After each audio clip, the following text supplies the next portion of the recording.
창세기 18장 1절부터 15절까지 말씀 우리 한 목소리로 합독하도록 하겠습니다. 여호와께서 마므레의 상수리 나무들이 있는 곳에서 아브라함에게 나타나시니라.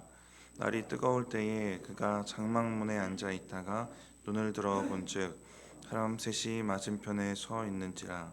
그가 그들을 보자 곧 장막문에서 달려나가 영접하며 몸을 땅에 굽혀 이르되 내 주여, 내가 주께 은혜를 입었사오면 원하건대 종을 떠나 지나가지 마옵시옵고 물을 조금 가져오게 하사 당신들의 발을 씻으시고 나무 아래에서 쉬소서. 내가 떡을 조금 가져오리니 당신들의 마음을 상쾌하게 하신 후에 지나가소서. 당신들이 종에게 오셨음이니이다. 그들이 이르되 내 말대로 그리하라. 아브라함이 급히 장막으로 가서 사라에게 이르되 속히 고운 가루 세 스아를 가져다가 반죽하여 떡을 만들라 하고, 아브라함이 또 가축대 있는 곳으로 달려가서 기름지고 좋은 송아지를 잡아 하인에게 주니 그가 급히 요리한지라. 아브라함이 엉긴 젖과 우유와 하인이 요리한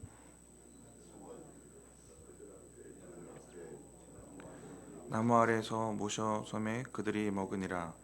그들이 아브라함에게 이르되 내 아내 사라가 어디 있느냐? 대답하되 장막에 있나이다.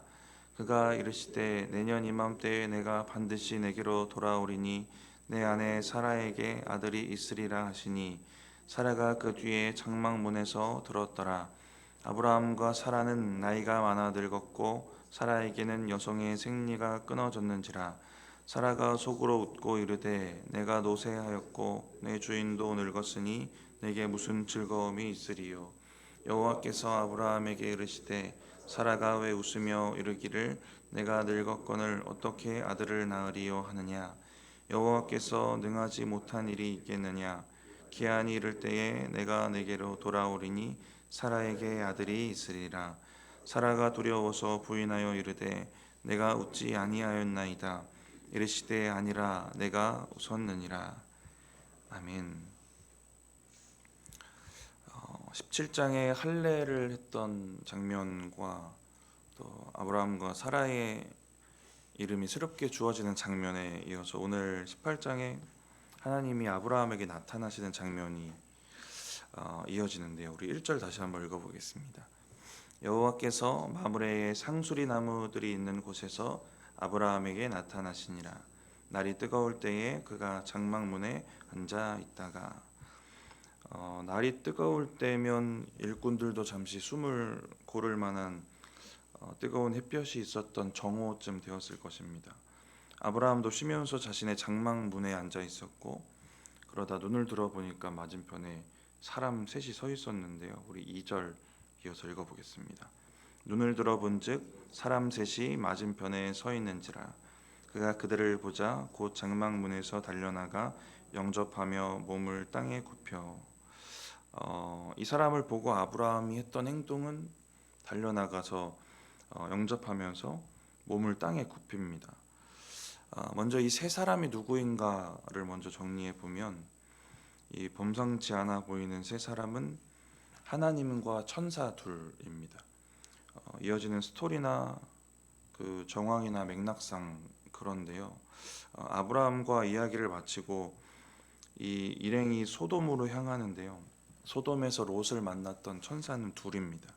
그리고 22절에 소돔으로 일행이 떠나지만 하나님이 계속해서 아브라함과 대화를 이어가시는 장면이 이어집니다. 셋 중에 하나는 하나님이시고 둘은 천사인데요.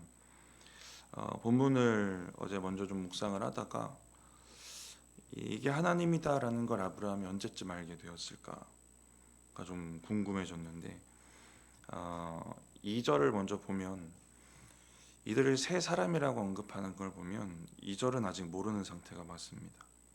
근데 엎드려 영접하는 걸 보면 뭔가 범상치 않은 느낌은 받은 것 같아요. 아브라함이 이미 이때 하나님인 걸 알았기 때문에 엎드려 영접한 것이다라는 해석도 있는데, 성경을 보면 창세기만 봐도 야곱이 에서를 만나는 장면도 그렇고 요셉이 아버지를 다시 만났던 장면에서 같은 모습으로 맞이하는 장면이 있습니다. 약간 최대한 자기를 낮추고 최대한의 예의를 갖추는 인사법이기도 해요. 그래서 꼭 이게 신에 대한 행동은 아닐 수도 있다라는 것인데 뭔가 이 절은 일단은 범상치 않은 느낌을 풍기는 세 사람을 만난 것 같습니다. 언제 하나님을 인지했을까 이런 고민들을 학자들도 했더라고요. 그래서 가장 빠른 타이밍으로 학자들이 주장하는 건 3절입니다. 우리 3절 이어서 읽어보겠습니다. 이르되 내 주여 내가 주께 은혜를 입었사오면 원하건대 종을 떠나 지나가지 마시옵고. 여기서 내 주여라고 부르는데요, 세 사람을 만났는데 이 내 주여하고 부르는 단어가 1인칭 단수입니다. 그래서 세 사람이 아니라 한 사람 부르고 있고 그 부르고 있는 한 사람이 하나님이다 라는 주장입니다. 세 명의 나그네 중에 한 사람이 하나님이라는 것을 이때 아브라함이 깨달았기 때문에 이렇게 불렀다라고 보기도 해요. 근데 이것도 성경에서 일반적인 경우에도 사용되는 단어이기도 합니다. 종이 주인을 부를 때도 그렇고 아내가 남편을 부를 때도 사용되는 단어예요. 그리고 한 가지 추측을 할 만한 근거가 되는 것이 히브리서 13장인데요. 아브라함의 이름이 명확히 드러나지는 않지만 아브라함이 이 18장에 했던 이 나그네를 대접하는 이 선행을 암시하는 구절이 있습니다. 히브리서 13장 2절인데요. 손님 대접하기를 잊지 말라. 이로써 부지 중에 천사를 대접한 이들도 있었느니라. 여러분 잘 아시는 말씀일 텐데 손님 대접, 이 나그네를 대접하는 것을 권면하면서 그러다 천사를 대접한 이들도 있었다라고 얘기를 합니다.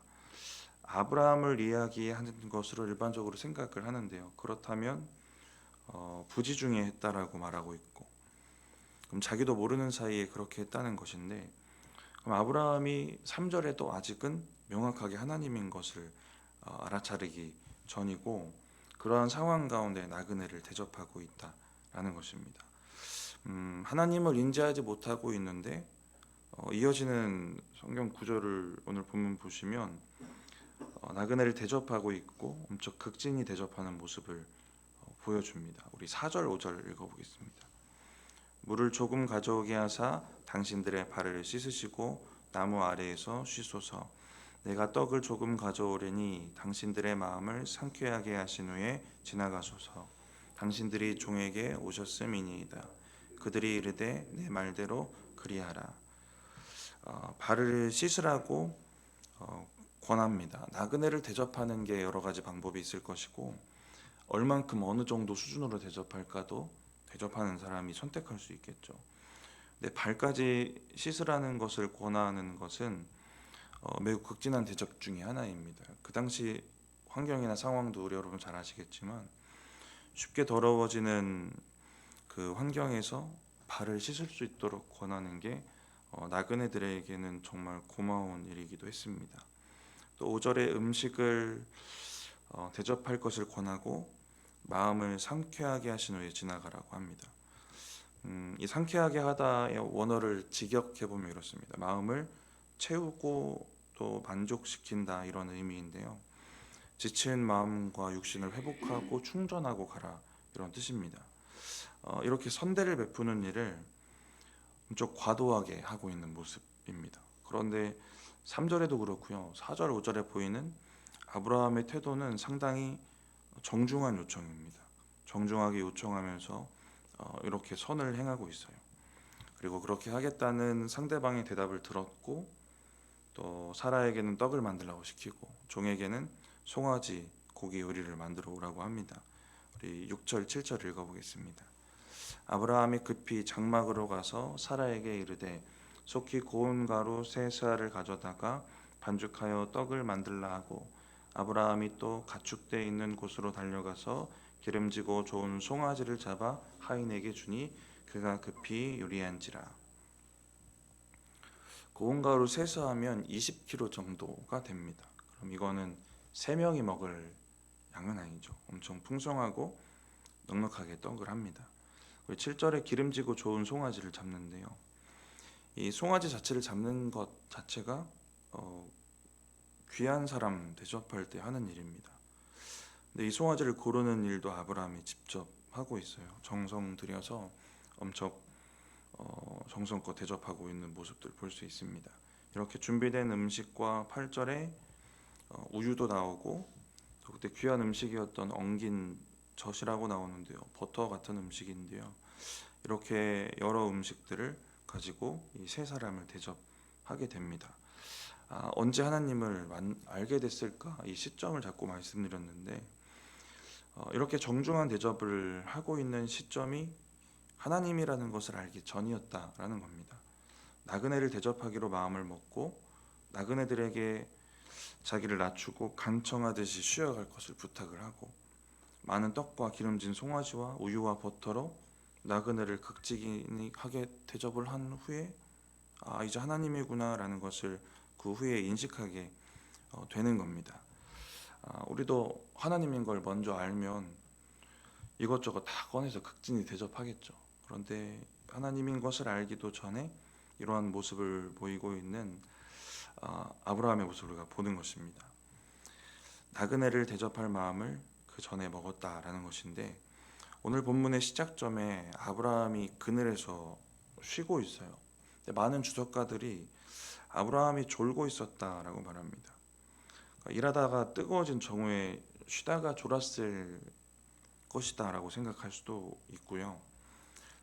유대 전승 중에 이런 얘기가 있습니다. 아브라함이 17장에 할례를 받은 지 사흘째 되던 날이다라는 얘기인데요. 그래서 상처가 아직 아물지 않았고 고통 중에 있었지만 그럼에도 나그네를 대접하라는 그 말씀을 지킬 기회를 기다리고 있었다라는 겁니다. 그래서 집안에서 쉬지 않고 밖에 나가서 지나가는 사람이 없는지 있는지 기다리고 있었다라는 것이고 그런 아브라함에게 하나님께서 나그네처럼 나타나셨다. 이게 유대에서 전해지는 전승 중에 하나예요. 전승이니까 사실인지는 알 수는 없거든요. 그럼에도 우리가 설교 가운데 전승을 참고하는 건 전승의 근거로 삼는 게 아브라함의 신앙이거든요. 그 아브라함의 신앙에 대한 근거는 유대인들이나 저희나 동일하게 인정하는 부분이 있기 때문에 그래요. 오늘 본문의 시작점으로 또 돌아가 보면 아브라함이 하나님을 만나는데 하나님을 만나는 장면 두 가지로 구분하면 간절히 찾아서 만나는 장면이 있고요. 그렇지 않은 장면이 있습니다. 오늘 본문이 그런 장면인데 아브라함의 간절한 부르짖음으로 하나님을 만나는 게 아니고요. 하나님은 그냥 아브라함을 찾아가십니다. 할례를 받고 고통 중에 쉬다가 나그네로 나타나신 하나님을 만났는가 이건 알 수는 없지만 아브라함은 원래 가진 신앙대로 나그네를 극진하게 대접하고 원래 가진 신앙대로 신앙의 모습대로 살아가고 있었고 그 가운데 하나님을 만납니다. 평소의 신앙대로 그냥 삶을 살았을 뿐인데 그 삶의 현장으로 하나님 찾아오시는 거죠. 아브라함이 18장에 만난 세 사람에게만 특별히 선을 베푼 것은 아닙니다. 나그네를 대접하는 게 그 당시에도 또 익숙한 일이지만 누구나 하는 일은 아니었고 미덕으로 여겨지던 행위였고 아브라함에게는 익숙한 일이었습니다. 평소대로 살았고 그 삶의 현장에 하나님이 찾아오십니다. 저는 오늘 본문에 좀 특별한 도전은 이 부분이었어요. 그냥 삶의 현장에서 순종하고 말씀대로 살았는데 그 자리로 하나님이 오시는구나. 이게 참 도전이 되고 은혜가 되었는데요. 히브리서 13장 말씀 읽어드렸던 것처럼 부지 중에 천사를 대접했다. 이것도 참 귀한 은혜다라는 생각이 들었고 무엇보다 작은 자와 그 나그네들 도움이 필요하고 약한 자들에게 그들에게 선을 베푸는 현장에 주님이 직접 만나러 오셨다라는 것도 참 귀한 은혜다라는 생각이 들었습니다. 우리도 우리의 인생 가운데 이러한 은혜로 채워지면 좋겠다라는 마음이 들었고요. 오늘 아브라함의 모습을 보면서 그냥 주신 말씀대로 순종하면서 원래 믿음의 행위대로 지나가는 나그네를 대접했을 뿐인데 하나님을 만났다면 우리도 낮은 곳에 오시는 하나님을 만나야겠다는 이 목적 자체도 좀 내려놓고 하나님이 주시는 말씀에 순종함으로 또 약자와 도움이 필요한 사람들에게 선을 베풀며 살아가야 하지 않을까라는 생각이 듭니다. 저와 여러분의 삶에도 이러한 은혜가 있기를 축원합니다. 축복합니다. 아브라함의 신앙처럼 일단 순종하면서 사는 그러한 충만한 은혜와 또 그 순종의 현장으로 찾아오신 하나님을 또 만나시는 저와 여러분들 되시기 바랍니다. 랍비들의 가르침 중에 하나는 광야의 이스라엘이 40년간 만나와 메추라기를 먹을 수 있었던 것과 또 구름 기둥과 또 불 기둥으로 보호하시고 인도하셨던 것이 아브라함이 평생 동안 나그네를 외면하지 않고 대접해 온 것에 대한 상급이다라고 가르칩니다. 랍비들이 그렇게 가르치거든요. 근데 뭐 이것 또한 알 수 없습니다. 알 수 없지만 이 행위 자체가 얼마나 하나님이 기뻐하실 일일까라는 것들은 우리가 알 수 있어요. 작은 자 하나에게 한 것이 나에게 한 것이다라는 예수님의 직접적인 가르침도 있고요. 이 하나님이 얼마나 기뻐하시는 일일까 하는 것은 분명합니다. 또 하나의 전승을 좀 소개해드리면 앞부분의 말씀을 좀 나누면서 왜 이렇게까지 극진히 대접을 할까 이 말씀도 드렸는데 아브라함이 왜 이렇게 극진히 대접을 했을까에 대한 전승이 하나 있습니다. 생각해보면 좀 과하지 않습니까? 20kg면은 온 집안 사람들이 다 먹을 양이거든요. 그리고 진짜 중요한 날에만 잡는 송아지를 잡는 겁니다. 하인을 시킬 수도 있는데 아브라함이 직접 그 송아지를 골라다가 하인에게 갖다 줘요. 우유만 내온 것도 아니라 귀한 버터도 내옵니다. 왜 이렇게 극진하게 대접을 했을까? 한 가지 이어져 내려오는 전승 중에 하나는 아브라함이 나그네들을 잘 대접하고 만나는 그 나그네들마다 그들에게 유일하신 하나님을 전해주었다라는 전승입니다. 하나님을 선포하고 전하기 위해서 나그네들을 극진히 대접했다라는 것입니다. 이 전승들은 말씀드린 것처럼 사실을 확인할 수는 없어요. 그런데 이 전승들이 우리에게 준 메시지들은 우리가 기억할 만하지 않겠습니까? 하나님이 무엇으로 갚아주실지 모르겠지만 우리의 삶의 현장에서의 그 순종들, 이게 하나님인지 아닌지 모르고 그냥 부지중해하는 그 순종들을 하나님이 기뻐하시고 기억하신다는 것도 사실일 것이고, 또 아브라함이 전도하려고 나그네를 대접했는지 알 수 없지만 이 전승의 메시지처럼 우리 삶이 그렇게 살아진다면 이것 또한 하나님 앞에서 너무 귀한 삶 아니겠습니까? 우리가 하나님의 말씀대로 누군가를 대접하는데 그 사람이 극진히 대접을 받았다고 느낄 만큼 극진히 대접을 해주며 사는 겁니다. 그리고 그것을 복음을 전하는 통로로 삼는 거예요. 이러한 삶과 이러한 열매들이 또 우리 가운데 채워진다면 이것도 참 축복된 삶이겠구나라는 생각이 듭니다. 다시 처음 질문으로 돌아가서 그래서 하나님을 언제 알았을까를 좀 생각해 보면 확실한 건 10절부터 나오는 그 말씀들이 하나님 17장에 해주셨던 말씀이에요. 근데 읽다가 제가 발견했던 건 9절인데 9절 한번 먼저 읽어보겠습니다. 그들이 아브라함에게 이르되 내 아내 사라가 어디 있느냐 대답하되 장막에 있나이다. 세 명의 나그네 일행이 극진한 대접을 받습니다. 그리고 처음으로 한 행동이 9절이에요. 그러니까 저는 읽다가 이것도 뭔가 앞뒤가 좀 맞지 않는 게 아닌가라는 생각도 들었어요. 대접받고 아브라함에게 고마움을 표현한다든지 뭔가 일반적인 스토리의 진행이 아니다라는 생각이 먼저 들었는데 그들이 처음 했던 행동이 9절입니다. 아브라함의 아내를 찾고 있어요. 근데 아브라함은 이 장면에서 하나님이시구나를 확실하게 알았겠다라는 생각이 좀 들었거든요. 대접받았던 이 세 사람이 아내를 찾고 있는데 이름을 뭐라고 부르냐면 사라라고 부릅니다. 이 사라라는 이름이 주어진 게 17장이고요. 그리고 할례를 행했고 그리고 18장 이어지고 있습니다.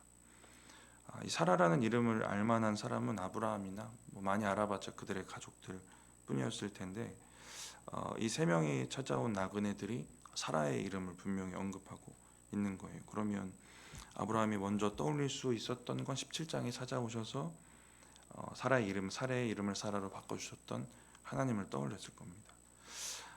만약에 이런 추측들 해볼 수 있겠죠. 아브라함이 롯을 구했던 14장의 전쟁, 그 전쟁 장면 가운데 아브라함의 이름도 그렇고 하나님도 그 지역에서 이게 유명해졌을 거거든요.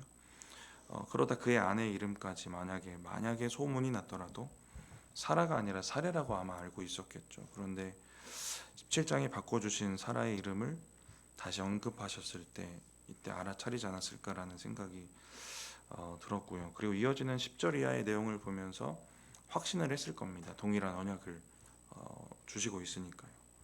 17장에 아브라함에게 주셨던 이삭에 대한 약속을 반복해서 주십니다. 1년 후라는 시기와 함께. 그리고 웃으면서 믿지 않는 이 사라를 보시고 14절처럼 말씀을 하십니다. 우리 14절 같이 읽어보겠습니다.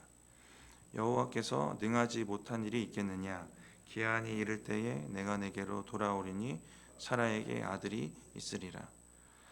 하나님이 다시 약속의 말씀을 주십니다. 그리고 웃고 있는 사라를 보시면서 내가 능치 못할 일이 없는 하나님이다라는 것을 다시 한번 확인시켜 주세요.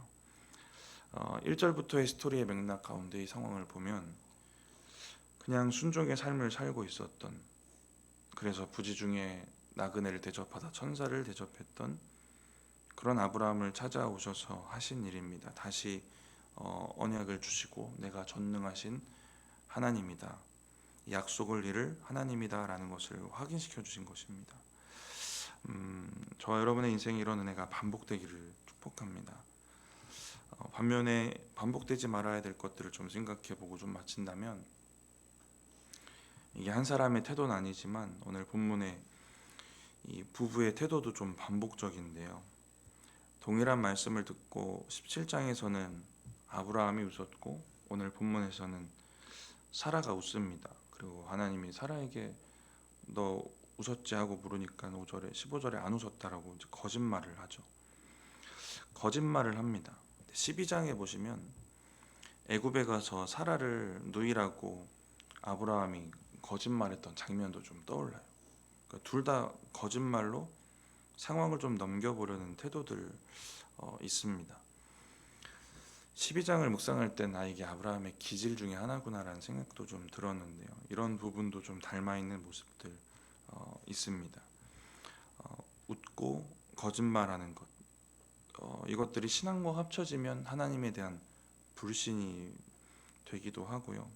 또 하나님 앞에서 또 사람 앞에서의 그 진실함도 또 무너지는 모습이기도 합니다.